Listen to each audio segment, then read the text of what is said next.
Eu quero fazer uma oração contigo agora para que Deus nos ilumine para compreendermos a palavra de Deus. Tudo bem? Vamos lá?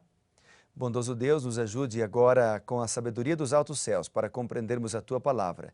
Ilumina os nossos caminhos a cada dia e dá-nos a Tua sabedoria. Em nome de Jesus. Amém. Bem, nós estamos então em Isaías capítulo 14, é um capítulo interessante que fala a respeito da queda de Babilônia, mas também apresenta numa visão profética para o futuro o destino do inimigo do povo de Deus. Por que um anjo criado por Deus se transformou em inimigo do povo de Deus e o destino dele? E eu destaquei alguns versos do capítulo 14 que falaram comigo de maneira muito especial nesse dia. Eu tenho certeza que se você ler a Bíblia, cada dia Deus vai falar com você através de um verso, dois ou três ou mais versos da palavra do Senhor. Eu tenho aqui, por exemplo, o versículo 1, no capítulo 14, verso 1, menciona a palavra estrangeiros. A palavra estrangeiros, ou seja, a salvação, a mensagem da Bíblia Sagrada, a mensagem de Deus, ela não é só para um povo específico, ou um grupo específico, uma igreja específica, mas é para todos, é uma mensagem inclusiva.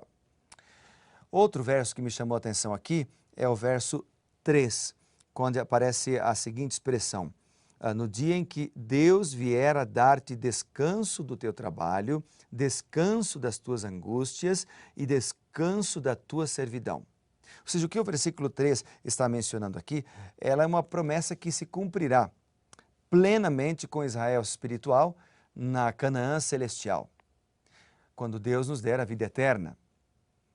Mas ela é uma promessa que se cumpre conosco também hoje. O verdadeiro descanso vem de Deus. O verdadeiro descanso vem do Senhor.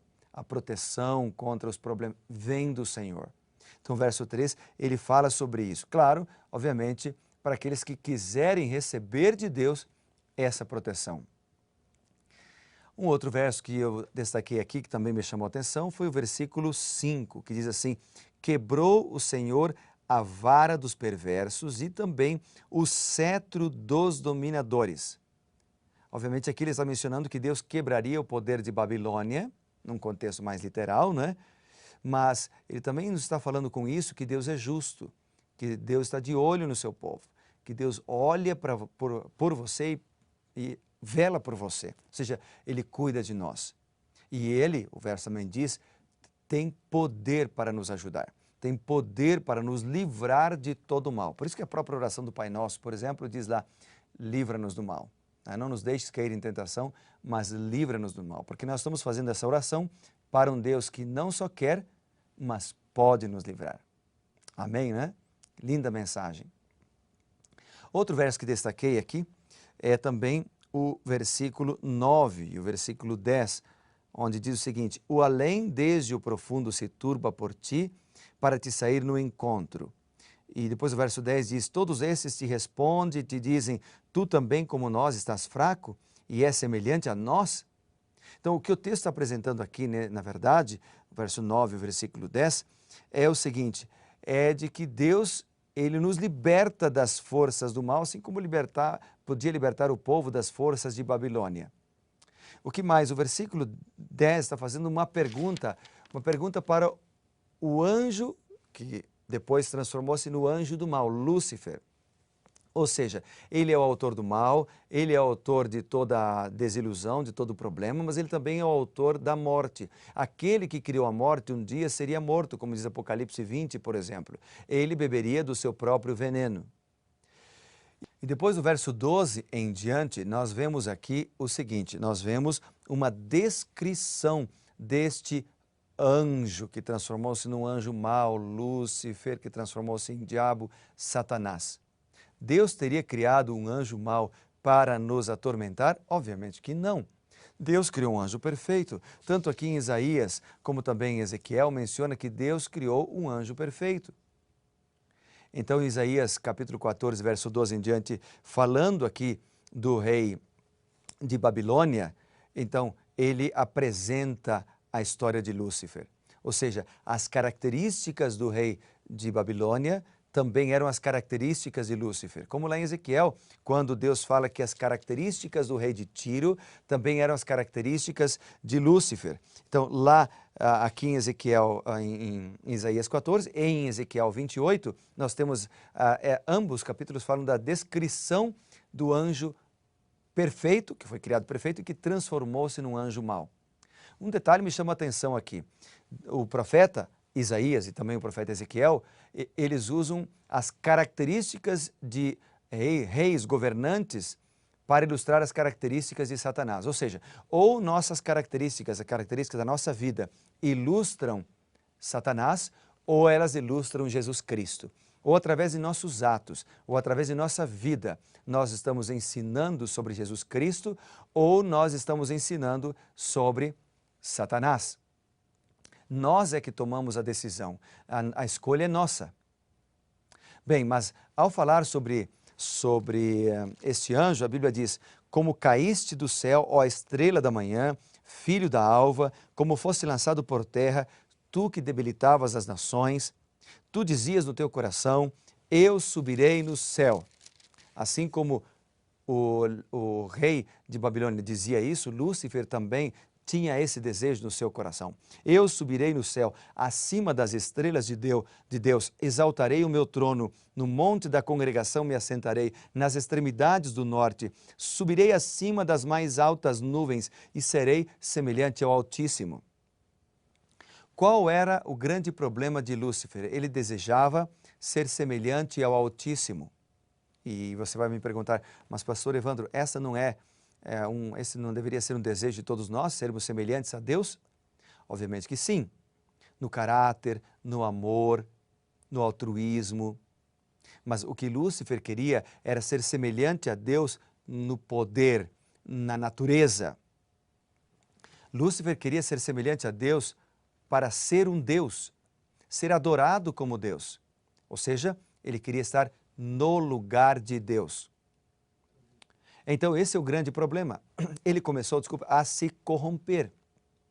E aqui a Bíblia diz: contudo serás precipitado para o reino dos mortos, no mais profundo abismo. A vaidade, o orgulho, começaram a entrar no coração deste anjo que fora criado perfeito por Deus. Se a gente for lá para Ezequiel capítulo 28, por exemplo, Ezequiel capítulo 28, vamos abrir a Bíblia aí juntos?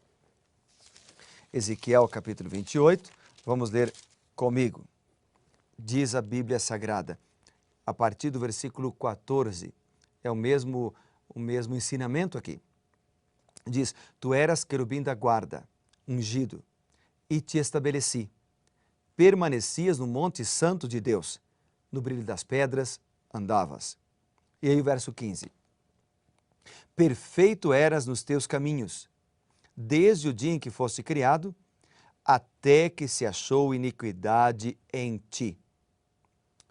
Ou seja, Lúcifer, ou Satanás, que hoje conhecemos por Satanás, ou o diabo, como diz lá o livro do Apocalipse, o dragão, a antiga serpente, ele um dia foi criado como Lúcifer, como anjo de luz, como anjo perfeito.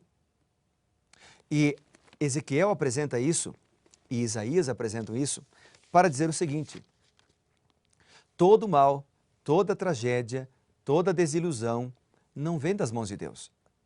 Deus não é o autor da destruição. Deus não é o autor das grandes tragédias. Deus não é o autor dos males que têm se acometido sobre a tua vida. Satanás é o autor. Seus anjos são autores. Mas o que ele está dizendo também aqui é o seguinte, quando ele diz: contudo serás precipitado para o reino dos mortos, é que Lúcifer, ou agora Satanás, não será vencedor para sempre. Amém? O que o texto está dizendo é que Jesus é mais poderoso. Ele é maior. Aliás, Lúcifer já foi derrotado, Satanás já foi derrotado na cruz do Calvário. Jesus morreu em nosso lugar, pagando o preço da redenção. E ele, que derrotou a Satanás, pode derrotá-lo ainda hoje, porque se Satanás é um leão que anda ao derredor para derrotar ou devorar os filhos de Deus, Cristo é o leão da tribo de Judá. Amém? Então não precisamos temer. Essa é a grande lição do capítulo 14 de Isaías. Satanás foi derrotado. Satanás não precisa vencer na tua vida. As tentações não precisam vencer você, porque você tem Jesus. Clame pelo sangue de Jesus Cristo quando a tentação vier. Dobre os seus joelhos e coloque sua vida nas mãos de Deus a cada dia e Deus lhe dará a vitória. Amém e amém. E é por isso que eu quero orar por você agora. Sabe por quê? Porque em Deus, com Deus e por Deus nós podemos ser vitoriosos.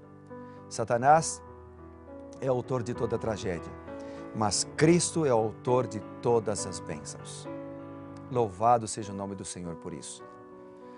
Então eu quero colocar você na presença de Deus agora. Você quer ser vitorioso? Vamos orar juntos então por isso?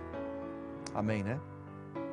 Bondoso Deus e Pai, a despeito de toda a influência, de todo o poder ou experiência que possa ter o inimigo de Deus, Satanás, mas ele é um ser derrotado. Ele se corrompeu porque teve orgulho e vaidade em seu coração. Hoje tenta colocar dentro de nós as tentações para nos afastar de Ti, Senhor. Mas pelo poder do nosso Senhor Jesus Cristo, pelo sangue de Jesus que o venceu na cruz, nós podemos ser vitoriosos. Obrigado por isso, Pai. Aceita-nos então, em Teu nome oramos. Amém.